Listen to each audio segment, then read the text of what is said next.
Hello, BookTube. I missed Comic Book Wednesday again this week, again for the same reason. That there was nothing to draw me into the comic shop. Nothing at all. I had other things to do that day. I was actually out and about. I could have stopped by, but there just wasn't enough. Not in terms of weekly so-called floppy issues, so I didn't go. As far as I could tell, there were no collected volumes that I would have wanted to get. There are a couple of those coming up, but so far, no. And that was, it made me feel bad that I missed a comic book video with you, especially since comic books are in the news this week, at least in the entertainment news, because X-Men Dark Phoenix came out. Simon Kinberg's movie, X-Men Dark Phoenix, came out. It's the final X-Men movie in its current corporate ownership, and then it moves over. Then the X-Men join the Marvel Universe and will presumably be entirely rebooted. So you had stars of the movie and people connected with the production of the movie talking openly in interviews about how this one doesn't really matter because it's not a continuity that any future director is ever going to build on. So what difference does it make? And even when you were watching the press junkets for the movie, that could easily have been interpreted as a bad omen. And if you were the omen sifting type, you would certainly have been proven true in the after effect, because the movie bombed. It is bombing now as we speak. It's the worst X-Men opening ever. The movie critics have been savage about it by and large. And once again, because it was a fairly big superhero event, I had an electronic screener for the movie, and I didn't watch it until the thing came out. I didn't want to spoil it. I did the same thing with Avengers Endgame. I didn't want to watch the screener until other people had seen it too. It felt wrong. I also distrust my own self-control, that I wouldn't be able to just blurt out key things. That I wouldn't refrain from doing that. So I watched it. And then I watched it again. I watched it a second time, because there are elements here in all of these movies, I think that that are really promising. Jennifer Lawrence is, I think, incredibly talented, and I'm sorry to hear that I don't know to what extent connected with this movie she is making noises now about stepping back from acting for a while. I wish that weren't true. I'm hoping that isn't true. What she needs to do, I think, is step away from science fiction and fantasy movies. That would be the thing that I would argue. Don't step away from movie making, just fire your agent. It's as simple as that. Get some Oscar-worthy stuff. Get some stuff that shows your range of talent. But also Michael Fassbender as Magneto. He's fairly one note. He's fairly one note, but very enjoyable. And I myself think that Jamie McAvoy is a great actor. I think, again, I'm not 100% sure how some Hollywood agents keep their jobs. I don't know why he's doing things like appearing hyper buffed in a sequel to Unbroken, or why I'm not sure why we're not seeing him in more serious movies. Maybe it has to do with him. Maybe these people are, there are on-set issues that I don't know anything about. I'm also a huge fan, in some ways, of Nicholas Hoult. I've liked him, like everybody else, I've liked him since About a Boy. And at least he seems willing to attack bigger stuff, worthy stuff. Seems to have a little bit of bad luck with that stuff, but still. You get a cast together like that, and there are a couple of other people in this cast that I think can do good work. Ty Sheridan is, he is widely regarded now. The rumors all around him in Hollywood are absolutely toxic, that he's just a horrible person. I don't know if there's any truth to that or not. But I think he can be really magnetic on the screen. And a bunch of other stuff too. The special effects, of course, have caught up with the world of the X-Men. So I guess my point is, I went into Dark Phoenix with a little bit of optimism, even though the Dark Phoenix storyline, those of you who aren't familiar, I'm assuming that everybody here watching this video reads comics, but if you're not, if you're here just for me, the Dark Phoenix storyline is taken from an old X-Men story. It is widely considered a classic X-Men story. And it's already been done once in this X-Men franchise. This weird new with James McAvoy as Professor X, with Michael Fassbender as Magneto, instead of Patrick Stewart and Ian McKellen instead of those two. Although there is a sublime, there was a sublime bit where they meet, the younger and the older versions. But the previous chronology of these same X-Men movies tried this once before with a version of the Dark Phoenix story that didn't bear any resemblance at all to the comic book template. And this current Dark Phoenix story tries to be a little closer to that template. It doesn't particularly succeed. It's an awful movie. Just awful. Everything about it, aside from a few grace notes here and there, is just botched. Looks like it was put together by committee, which is a shame because the special effects are lovely most of the time.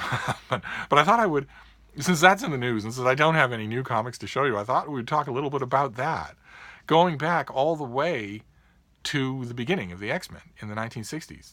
Stan Lee decided to create another team, another super team. He'd been having a huge success with the Fantastic Four and the Avengers. He decided to create a team of teenagers who were mutants. And Stan Lee created this weird, fantastical idea that mutants will have superpowers. And Stan Lee's mutants, at any rate, his original mutants, positive and negative, with only a couple of exceptions, paid a price for their mutant superpowers. That idea has vanished from the comics now, but largely vanished from the comics now. But back then, 60 years ago, the mutants who attended Charles Xavier's School for Gifted Youngsters in order to learn their abilities and become a team and fight evil mutants, they paid a price, most of them did, for their mutant abilities. There was Cyclops, the team leader, whose eyes emitted unstoppable rays of energy that he couldn't control. Whenever he had his eyes open, those beams were pouring out, and they could snap a spine, they could demolish a house. He had to figure out how to stop them. And when the material in his visor, it turned out, naturally reflects these things and stops them, he had to wear the visor all the time in order to walk around as a sighted person. Iceman can't use is the original iteration of Iceman can't use his powers without covering himself in first snow and then ice. So, there's a visual element there. There was a character called Angel, who was an ordinary person, but who had big wings growing out of the backs of his shoulders, and he couldn't retract them any more than Cyclops could turn off his optic beams. So, and there was the Beast, the character who's played by Nicholas Hoult in this new movie, who originally looked fairly human, except that his arms were as long as his legs and every bit as muscular, and he had a kind of a simian strength and balance and speed to him. So it was impossible. He had these tremendous gifts, but it was impossible for him to hide what he was. And the one exception on the team, the original team, was Jean Grey, a young woman who had telekinesis. She could move objects with her mind, and she also had telepathy, where she could read thoughts of other people, just like the team's mentor, Professor X, who didn't have any outward sign of his mutant ability, but he was confined to a wheelchair. That was Stan Lee's idea of subtlety, I guess. But that team went on for a while and had some, I mean, I've read those original X-Men stories over and over again. They are fairly lackluster. That the first issue, they're introduced to their great nemesis, Magneto, a mutant who's Professor X. He's old. He's not a child. He's old like Professor X, and he can control all metal. And he reappears time and again, and there are other mutants who appear time and again. Some of them are sublime creations, some of them less so. One of the original evil mutants in Stan Lee's run was a character called Mastermind, who could create very lifelike illusions. And there were others, too. There was Eunice the Untouchable, who had a force field that nothing could get through. There was the Blob, who was immovable and really dense. There was the Juggernaut, who was super powerful and invulnerable and whatnot, and on and on. There was a great rogues gallery. That was the one good thing about the original X-Men role, is that it was a great rogues gallery. It was a bit confusing, that original run, both by Stan Lee and by the writer who took his place, in that no one in that original run seemed to understand just how formidable the original X-Men team would be in combat, even as teenagers, even as relatively untried teenagers. none of the powers were ever used to effect. Really, it seemed to me that none of them were, and that always irritated me. I would even when I was reading those original adventures, and the team was up against, some monster or whatever, or some team of supervillains. In my mind, I would be saying, well, okay, if you did this, this, and this, you have the ability to win this fight easily. Why are you blundering like this? And my lackluster reaction to the original X-Men team was kind of sort of reflected by the Marvel readership. They didn't really embrace the team, and eventually their comic became a sort of reprint thing for their earlier volumes, and then sort of phased out of existence. And for a couple of years, a writer named Chris Claremont went to Marvel Comics and pitched a revamped X-Men series that would bring back core members of the original team. By then, some of those members had moved on. The Beast, the Angel, Iceman had all moved on. So Chris Claremont wanted to use Cyclops and Jean Grey and Professor X and bring on a whole new cast of characters. And the original issue, the original special and the first issue, they restarted. They started with the old numbering for the X-Men. So there was a Giant Size X-Men #1 special that introduced this new team. But then the original X-Men, the monthly X-Men comic book, or the bi-monthly comic, just resumed the original numbering that had fallen off years before. So that never really had a first issue. Boy, was that going to change. but that original team was written by Chris Claremont. At first, it was drawn by Dave Cockrum. And it consisted of Cyclops and Jean Grey and Professor X, and then a whole bunch of new members. There was Storm, a woman from Africa who could control the weather. There was Wolverine, who had appeared in an issue of The Incredible Hulk and was a pint-sized Canadian who had metal claws that he could attack things with. Didn't appear to be anything else. Now, as we've mentioned on this channel, he wasn't super strong or super fast. He just had a savagery, and he had those claws. There was Nightcrawler, an inhuman-looking German mutant who could teleport and cling to walls. There was Colossus, a Russian farm boy from the Soviet Union who could cover his body in organic metal and become super strong.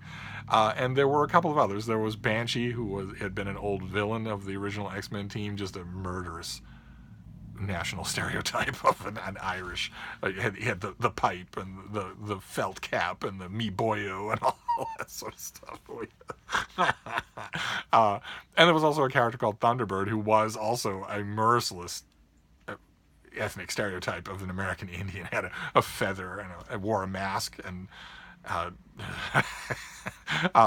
that original team caught on. Amazingly, it caught on. Fans didn't know what to make of it at first, then started to embrace it, then started to fanatically love it. And those storylines just got more and more assured. You could tell, you can reread those issues, you can feel Chris Claremont soaking in the fact that he was sitting on a hit. That is a wonderful feeling when a writer gets it. It doesn't happen often. Even somebody as prolific as Claremont doesn't get it that often. And you can feel it. You can feel it in his storylines. They get bigger and better. And one of those storylines involves a space station. The X-Men are taken captive on a space station. They eventually free themselves. I'm very much condensing things here, but they originally got there by crash landing a space shuttle into the space station in order to infiltrate. Members of the team do, and they want to leave by the same way. But the problem is that the front hatch of the space shuttle was damaged. So something needs to hold it shut. And that problem is compounded by the fact that there's a massive, unprecedented cosmic flare that the ship is going to have to drive straight through in order to get back to Earth. Now, our team is on board, and they already know the horrible realities of the situation. Even Colossus, in his steel form, would quickly be destroyed by this storm. He couldn't possibly hold the baffling in place long enough to get the ship down out of orbit, and even if he could, he has no knowledge of how to fly the thing.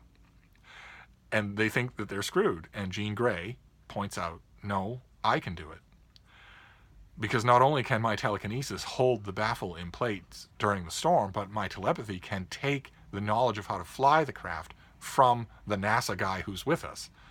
So I can do both. And Cyclops, who's of course in love with her, is horrified by the idea. He knows what's coming, and he tells her, you can't possibly survive.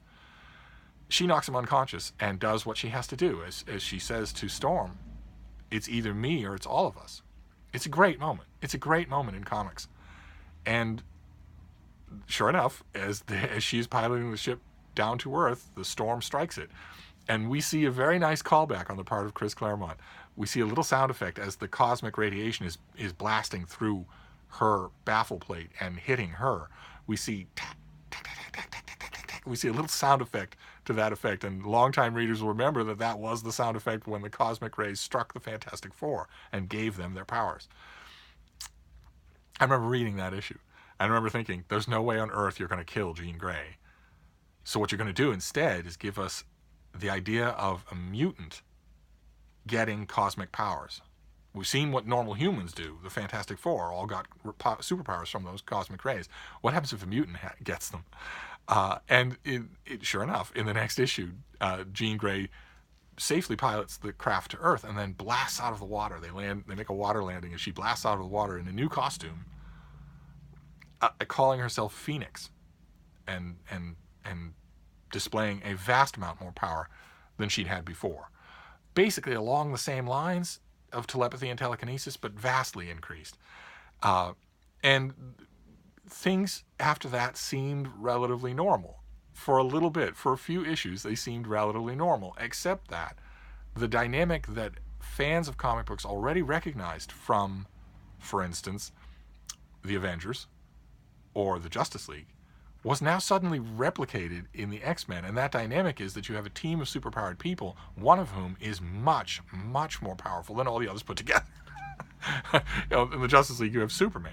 At least the typical characterization of Superman was that he was much more powerful than Green Lantern or Wonder Woman, for instance. I prefer a Justice League where that's not true, as I've mentioned on this channel. I'm glad that it's not true anymore. God forbid. God help a writer if he tried that now, especially with the success of the Wonder Woman movie. No one in comic book fandom wants a Wonder Woman who is weak. And a long time before there was this kind of comic book fandom, I didn't want that. I thought I wanted writers to stick to the original conception of Wonder Woman, which is that she's as strong as Hercules, meaning stronger than anyone. But that dynamic had never been reproduced with a woman. Never. No one had ever thought of that. When Chris Claremont did interviews about this decision to change Marvel Girl, Jean Grey's old code name, into Phoenix, he said, I was wondering what it'd be like to have a cosmic level superhero who was a woman, because no one had ever done that before. Well, okay, I might have, when I read that interview in Amazing Heroes, I might have groused a little and said, well, no one's ever done that before because no one's ever written Wonder Woman right. but leave that aside. Leaving that aside, certainly no one at Marvel had ever done that before. And for a few issues, it seemed like that was going to be the way of it. That you would have Colossus and Wolverine and Nightcrawler and Cyclops and maybe Angel from time to time, and you would have Phoenix, who was much more powerful than all of them put together. And then there was a storyline. First of all, there was a change. Dave Cockrum left the title, and the new artist was John Byrne. He was already fairly popular, and with X-Men, he catapulted into the stratosphere of popularity. And that's going to become, I think, important. I have a theory. I have a theory as to why that's important. Shortly after that, Jean Grey meets a character named Jason Weingard. And he starts showing her sides of herself that she didn't know existed, more liberated sides, more daring sides. And those encounters coincide with what looks like hallucinations where she finds herself in various historical periods, riding to hounds and that sort of thing. And always in those interludes, acting with a savagery that she doesn't experience in normal life. And Jason Weingard, turns out, was a member of the Hellfire Club of New York City. Totally in the open gentleman's club that is also secretly a world-dominating organization that is run by evil mutants. Much as I suspect the real Hellfire Club is. But anyway, again, I'm going to try and synopsize here. The manipulations of Jason Weingard eventually seem to start to make Jean Grey more careless, more savage, all the time. Certainly more confident all the time. And it was kind of creepy right at the start of the storyline that Claremont and Byrne started to think that those two things were the same thing. That confident and savage is not the same thing. That the confident and savage is the same thing if it happens in a woman. And it is eventually revealed that Jason Weingard is actually Mastermind, that supervillain that I mentioned 20 minutes ago, who can create lifelike illusions. That's where the illusions were coming from. He had a device that he was wearing that increased his powers enough to affect Jean Grey without her awareness. And she is brought over to the Hellfire Club as their Black Queen, and seems totally evil. Mastermind seems to have won, and the other evil mutants at the Hellfire Club seem to have won. They fight the X-Men and easily beat them. But Jean Grey is fighting the domination the whole time, and eventually succeeds in freeing her comrades and helping them to beat the Hellfire Club. That 2-issue adventure also featured a signature moment with Wolverine that began what I consider to be the moment that began his superstardom, that began to move him towards Marvel's front and center character above and beyond Spider-Man. That it had a moment, and that moment was very well done. But happening in the front of the stage this whole time was something I think that got increasingly more disturbing. Because in the following issue, after the defeat of the Hellfire Club, Jean Grey goes crazy. She goes crazy. She blows apart the plane that the X-Men are on, hurls them all to the ground, fights them, easily beats them, and then flies off, suddenly calling herself Dark Phoenix, and saying that she hates them, and that she craves only destruction. Theirs and everybody else's, everything that lives. She flies off into space. She's incredibly powerful now. She flies off into space, flies to an alien world, and obliterates it. Mass genocide. She just obliterates it, just to see if she can, just for the fun of it. And her activities in annihilating this planet and all of the people on it bring her to the attention of the Shi'ar Empire, an intergalactic civilization that we had met many, many issues before, because their leader, the Empress, is in love with Charles Xavier. And it was a kind of a touching story that happened years before. But the Shi'ar recognize the Phoenix Force. They don't recognize Jean Grey. They recognize that she has been somehow or other merged with or possessed by this thing that they have known forever, and that is pure evil. And they want to destroy it. And that subplot is set in motion. But in the meantime, Jean Grey, apparently fed up with destroying planets, decides, I really do want to go back and kill all of my old teammates. Why a gigantic, malevolent, eternal cosmic entity would want to do that is beyond me. And rereading these original issues, they're collected in this Masterwork volume. And there's Jean Grey in her Dark Phoenix costume. And when she comes back to Earth to destroy the X-Men, when I was reading these original issues, I was thinking, okay, well, this is the best artwork that John Byrne has ever done, but something is really, really wrong here. Something doesn't make sense about this story at all. Either she's possessed, either Jean Grey, who we have known always as a selfless hero, most especially in that moment that I described, where she is willing to sacrifice herself for her teammates. Either that Jean Grey has been taken over by this malevolent alien entity, or that Jean Grey has changed into a vicious, vindictive killer. It can't be both of those things. It has to be one of those things. And the plot, the story in these issues varies wildly back and forth between the two of them. She returns to Earth to fight the X-Men. In the meantime, they have had a little bit of time to prepare. They've prepared a psychic inhibitor, sort of a bracelet over her head that will lower her psychic abilities enough for them to defeat her and maybe help her. But she burns it out immediately, and she's trouncing the X-Men when finally Professor X shows up and decides to fight her. She's extremely sardonic about his attempt to fight her. She says, and let me quote, there they are facing off against each other. She says, "Why, Professor, you sound almost guilty. As well you should. You unleashed my latent telepathic ability. You set in motion the chain of events that created first Phoenix and then Dark Phoenix. Behold your creation, Charles Xavier." So, what happened to the malevolent entity? That sounds like Jean Grey, an evil version of Jean Grey, who's, I am power, she says.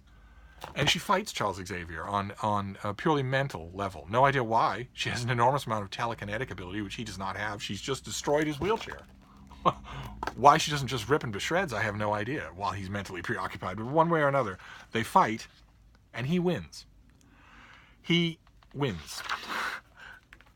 Again, this bothered me all when it was happening, and rereading it, I reread it because of this Dark Phoenix fiasco in the movie theaters. It bothers me even more. Look what happens. Look at that is when they fight. He decides, I will fight you and I will beat you. And when he wins, she is naked. When did he undress her? Who undressed her? He has inhibited her psychic abilities, but that's not good enough for the Shi'ar. They transport a lot of them across space to their ship on the moon, and put them to trial by combat. They put the X-Men to trial by combat. None of it makes any sense, but they do. And the X-Men, of course, are grossly outnumbered, 3-1, so they lose. And the last two to fall are Scott Summers and Jean Grey. They're alone against all of their superpowered enemies. And Chris Claremont's narrative goes, once upon a time, there was a woman named Jean Grey and a man named Scott Summers. They were young. They were in love. They were heroes. And today, they will prove it beyond a shadow of a doubt. And that's leading you up to thinking that they're going to be defeated and that's going to be the end, that the Phoenix trial is over and Jean Grey has lost. But instead, she loses control again and becomes Phoenix again there on the moon and is trouncing everything, but she's still fairly weak, and she pleads with Scott to let her die. And while she's pleading with him, an ancient weapon buried in the moon is rising up, an automatic weapon is rising up and blasts her into powder. So she's gone, the body's gone, everything's gone. It's just a scorch mark on the ground. And that that for the time was the Dark Phoenix saga. And fans went nuts. And rereading it, I have no idea why. I have no idea why fans went nuts, except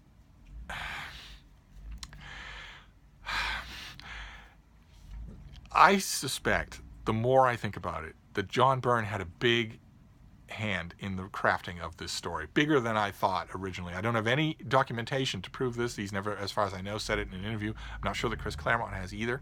But wherever you find John Byrne, you will find crap like this. Wherever he has control of a title, this story will repeat itself. Sometimes more than once. He did the Fantastic Four. He had a run on the Fantastic Four. He had issue after issue after issue, and sure enough, like clockwork, the Invisible Woman, the only female member of the Fantastic Four, becomes possessed or becomes in league with or is suddenly a wild, savage version of herself. And her powers are suddenly big enough, grand enough, formidable enough to crush her teammates. And she is brought back from the brink by the power of love. And when John Byrne ran there was a spin-off of the Avengers called Avengers West Coast. He did this storyline not once, but twice. There was an original member of the West Coast team called Tigra, who was a kind of a, don't get me started on this, is bad enough as this. She was kind of a were-tiger superhero who had, animal senses and agility and great strength and speed and claws. And in the course of the original run of West Coast Avengers, we see that she is reverting to just an animal for no reason whatsoever. No reason that we ever have any explanation of. She's just starting to hunt mice in the kitchen and hiss at people. And needs to be brought back from the abyss by the power of love. Always a man's love. And later on in that same run on the West Coast Avengers, and keep in mind, these issues were otherwise really enjoyable. They were highly melodramatic and very well drawn. But later on in that same run, the Scarlet Witch, a mutant who makes early appearances in the X-Men. It was a standard member of the Avengers for decades. In Avengers West Coast, suddenly she loses control of her powers and becomes an evil version of herself, with a different, a darker and more alluring costume and amped up powers that enable her to trounce her teammates. And I can't help but draw a line-to-line connection between those. And especially I can't help but notice that nothing like that ever happens with Marvel's male characters. Never. Never. One of Marvel's founding signature heroes is the Hulk, the Incredible Hulk, Dr. Bruce Banner, who, when he is angered, loses control of himself and becomes a giant, as Robert Downey Jr.'s character puts it in the Avengers movie, a giant green rage monster. But he's viewed as a figure of pathos. And he is seeking his own cure. And there's a direct Jekyll and Hyde split between him and Hulk. It's not that Banner is crushing cities and beating up superheroes when he's the Hulk. It's that the Hulk is doing that. The Hulk says all throughout his original comic book run, many times refers to Banner as puny Banner. Hates him. And Bruce Banner, of course, hates the Hulk. Other than that obvious, it seems like an example, but it's not really. Other than that, there are no parallels. It never happens that suddenly Thor becomes an evil version of himself. He might be possessed by someone else, but he doesn't become an evil version of himself and need to be saved by being reminded of love, or by being, mentally neutered by his former teacher, like happens with Phoenix in that first resolution of the plot line. Nothing like that ever happens with Thor. Nothing like that ever happens with Superman. Nothing like that ever happens with any of these characters. In fact, in this Chris Claremont team, there's Wolverine. And one thing we are told about Wolverine, one of the aspects of him that is largely forgotten now, but that once upon a time in these original appearances of his on the team was heightened a lot, was brought up often, is that he's prone to berserker rages, where he just loses himself in violence. Presumably would fight anyone, friend or foe, doesn't know the difference. And there's never any thought of curing him. There's never any thought of fixing him. It is clearly described as a cool aspect of his personality, just how badass he is. The reason I bring it up, there is a reason for this. The reason I bring it up, as usual, the comic book videos always go long, because I have a long history with these stories. The failure of X-Men Dark Phoenix in the theaters has led to an enormous amount of commentary on YouTube, our very own YouTube. There are an enormous number of movie channels and also pop culture commentary channels. The diehard, true believer geeks on the movie channels, the men, have been pounding their desks and spitting into their microphones for a week now about how many ways X-Men Dark Phoenix let its fans down and how many ways it could have been improved if it had stuck closer to the source material, if it had been hadn't been delayed so often, if it hadn't had quite so many reboots and rewrites and whatnot. And that's fine. That's interesting to see. It's always a little interesting to see people like that lose their cookies. And also, those are the channels that have been openly wondering about, what on earth Marvel is going to do with this material. And then there is the other side of that YouTube commentary, the alt-right side, the women-hating side, the misogynistic side. And they would deny that. They would vigorously deny that. But the proof is in the pudding. I have watched their videos more than is healthy. And they have been rejoicing in the fact that this movie is failing. And they've been rejoicing for one particular reason. Because in one of the previews for the movie, one of the lines in one of the previews, in other words, we're talking about a second on camera, is Jennifer Lawrence's character saying, well, it seems like we're always saving the men around here. Maybe this team should be called the X-Women. It's a toss-off quip. That's all it is. But it drove that particular side of the YouTube commentary video channels absolutely insane. Absolutely insane. And it has been causing them for a week, and they will continue to do it, to rejoice in the box office failure of a movie that they're fans of. It's a franchise they love, and it's a comic book that they love. They have posters of it on the wall behind them. But they're rejoicing that this movie failed because of that line. Because they view this new X-Men Dark Phoenix as, well, they always say it. They repeat over and over again in their videos, get woke, go broke. Like, if you're not misogynistic, you must be woke. And also, Captain Marvel, Marvel's movie Captain Marvel, made $1 billion. If that wasn't the end of the meme, get woke, go broke, then I don't know what could be. And yet these same channels seem to think, they're just willing to ignore that movie. That's all. They were saying for 2 weeks, 3 weeks, 10 weeks before it came out that it was certainly going to fail because it had, Brie Larson, the star of that movie, is a bit of an activist. Makes some very cutting points about how, I'm on a press junket for this movie and I'm not seeing any women at all. They're not asking me questions, not setting up the events. Where are they? Why should I be the only woman here? Why? This seems disproportionate to me. That incurred the hatred of this commentariat of booktubers. Or not booktubers, oh God, help us now. Oh God, wrong week to make that slip. No, YouTubers hate her now for that. And predicted for weeks that Captain Marvel would fail because of her, and it's one of the most successful movies in the history of superhero movies. And I would think that that would retire Get Woke, Go Broke, but it did not. It went into abeyance for a week, maybe 2 weeks. Now it's back with full steam with X-Men Dark Phoenix, which is totally unfair to everybody. It sounds like this. I mean, this is a movie that was made in a franchise that's changing corporate hands. That's a nightmare. Scott Kimbrough has never directed a movie before. That's also a nightmare. You put all those things together with a cast that has lots of other commitments and a storyline that's garbled anyway, because how do you make a 21st century movie out of what I just described? It was going to have trouble anyway. It's totally unfair to say that one line. It's totally unfair, first of all, to call it a woke movie, and or even to know what that means, and then to go on from that to rejoice in its failure. So X-Men Dark Phoenix is in the news, and because it was, I went back. I found this volume on my shelves, and I went back to reread it because it is venerated as one of the great X-Men stories of all time. It is not. It is not. Not just for the creepy, sexist reasons that I described. I think there is a theme that runs throughout a lot of comics that John Byrne has been on, where a female character will suddenly go rogue, directly connected with an increase in power to the level of her male counterparts, as if those two things go hand in hand.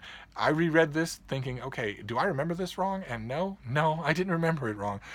What the Phoenix is a total mess. Is it Jean Grey or is it not? How much is she involved?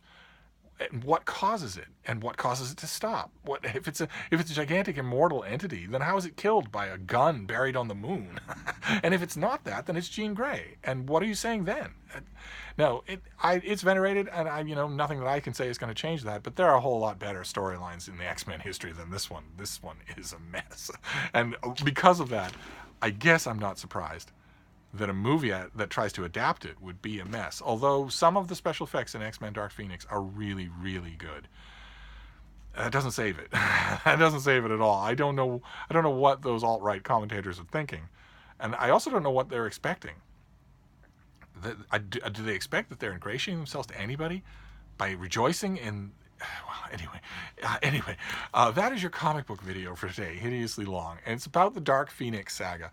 I know that probably there are a lot of you out there that really like it, and I probably nothing I can say will change that. I'd be willing to bet that if you read it in 2019 with clear eyes, you might see a lot of problems with it. There are a whole lot of problems with it, a lot more than the ones that I mentioned. Those are just the biggest ones that I went through. But either way, I don't know what this bodes for the future of the X-Men. They're going to go into the Marvel Universe with this defeat at the box office ringing in their ears. What is Marvel going to do with them? I know what I would like. I know very much what I would like, but how on earth is it going to happen? I think the best way to do it would be to reboot it from the start. Give us those confused teenagers in Charles Xavier's School for Gifted Youngsters. But how are you going to do that now? And have, a bald guy in a wheelchair ordering these teenagers around, and all of them in the original run, oh my God, when you read it now, almost all the original members of the X-Men team are after Jean Grey. They're all hoping they'll be the one she ends up dating. You can't possibly adapt that to the 2019, but you could do something. I don't know. I have no idea. If you're not going to reboot it that way, by taking it back to its roots, then I would suggest rebooting it to the 1970s. Where you had some really interesting new characters brought on. You had Havoc, who is Cyclops' brother and has superpowers, and you also had Lorna Dane, who has superpowers of her own. She's got green hair and the ability to control metal. In fact, for a long time, we think she's Magneto's daughter. I think that would be fascinating. Get somebody completely new to play Magneto, somebody completely new to play Professor X, and just start there. Start with a given. Assume that your audience already knows what the X-Men are, and just give them. Well, we shall see. We'll be there together, but one way or another, we come not to bury X-Men Dark Phoenix, and not to praise it either. Unfortunately, it's not very good. It deserves the criticism that it's getting. It just doesn't deserve the weird alt-right culture war type stuff that's been attached to it and will be attached to it forever now on YouTube. So I just wanted to, in case some of you had seen the video or had seen the movie, maybe considered going to it and didn't know about the comic book. I thought I would just talk about that a little now that I've got Dark Phoenix out of my mind for just a bit. I'll wrap this up, but I'll be back. Thank you, BookTube.